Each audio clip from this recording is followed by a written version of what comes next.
In this video, I'm going to show you how to download and install Audacity 4. You can now download Audacity 4 and start checking what new features are available. To download it, go to the Audacity website. On the homepage, you will not see the download link for Audacity 4 because it is still in beta. To find it, you need to go to the download page.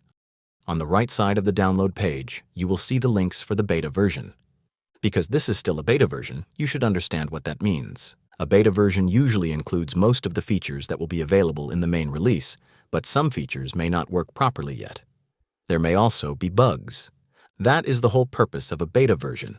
Users can try it, test it, and report problems so the developers can improve it before the final release. So, if you are using Windows, download the Windows version. If you are using Mac, download the Mac version.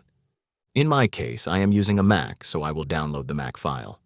For Mac, you will get a DMG file. Windows users may get an exe or installer file. The main idea is simple. Download the installation file, then follow the installation process on your computer. On Mac, I just need to drag Audacity into the Applications folder. I have already installed Audacity 4 before, so it is asking me to replace the existing version.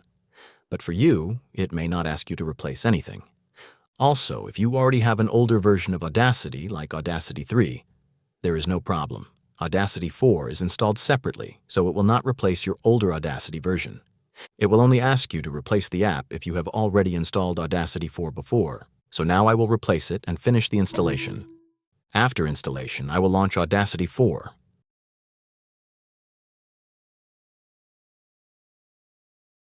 On Mac, you may see a message asking whether you trust this app because it was downloaded from the internet. Just confirm and open it. You may also see another message if you use third-party plugins. Audacity may ask whether you want to scan your third-party plugins. I have already scanned mine before, so I am not seeing that message now. But you may see it on your computer. You may also see the welcome pop-up. You can close this.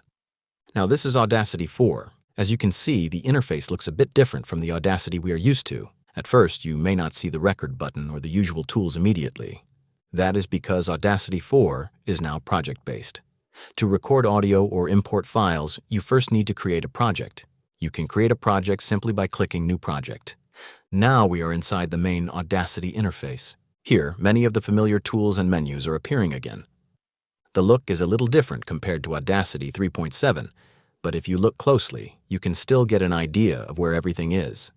Click the video on the screen to get a detailed overview of the Audacity 4 interface and how to use it.